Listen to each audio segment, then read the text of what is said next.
ما در یک زمان همه داده‌های فرهنگ ایران رو فراموش کردیم که برترین آثار فرهنگی و دانشی جهان از ایران بوده. ما فردوسی و پور سینا و اسفزاری و ابوریحان و خیام و همه اینا رو فراموش کردیم و به شیوه آموزش غربی و فرانسوی پناه بردیم که نتیجهش هم همون بود که دیدیم. بعدها در دوران حکومت پیشین آموزش رو تبدیل کردن به شیوه آمریکایی و هیچگاه دانشگاه‌های ما و به تبع دبیرستان‌ها و دبستان‌ها ما به شیوه ایرانی فرزند ایران رو نپروردند.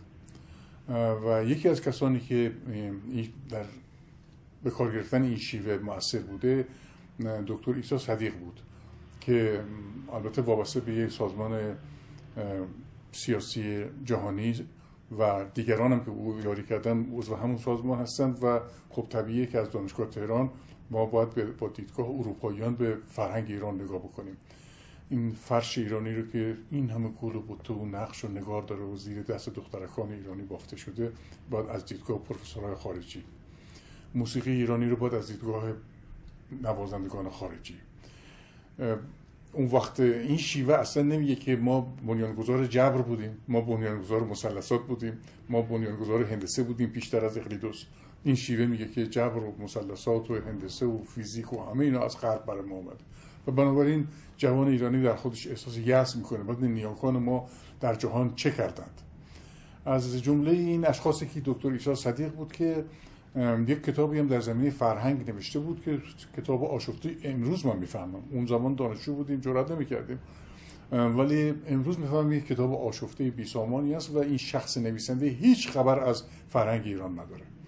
یک روز در سر کلاسش و تمام دانشجویان دانشگاه ادبیات هم ناچار بودن این واحد فرهنگ او رو بگذرونن.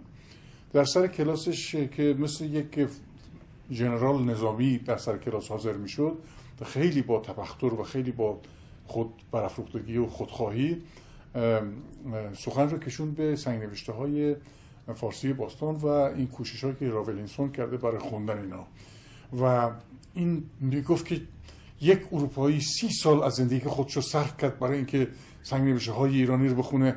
آیا شما که جوانان ایرانی هستین حاضر هستین 3 سال از زندگی خودتون رو صرف بکنید برای این کار؟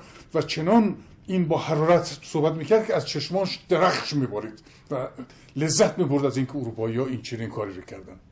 و بعد از اینکه این سخنش تموم شد به عادت خودش دستش گذاشت تو جیب جلیقش، پشت داشت میکرد به دانشجویان که بره پشت میز استاد بشینه. من بلند شده بودم او یک باره من دید گفت بله آقا، من به آیین کلاس او اول خودم رو بعد رشتم و بعد کلاسم رو معرفی کردم. گفت بفرمایید. گفتم که استاد شما به جای اینکه جوانان ایرانی رو برانگیزید که برای کشور خودشون و برای فرهنگ خودشون کار بکنن، شما طوری اونا رو سرکوب میکنید که در خودشون احساس یأس و سرشکستگی بکنن، هیچگاه نخوان برای فرهنگ ایران کار بکنن. مگر شما ندیدید کسانی رو که 30 سال بر عمر گذاشتن بر سر فرهنگ ایران؟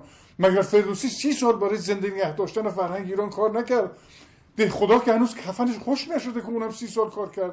شما به جای اینکه ما رو برافروزید برای خدمت به فرهنگ ایران، یک آدمای سرشکسته بار میارید. حالا برای اینکه متوجه باشید بدونید که جوانان ایرانی این کار رو خواهند کرد، من فریدون جنیدی جوان ایرانی تا پایان عمر خودم رو در راه فرهنگ ایران خواهند افشاند.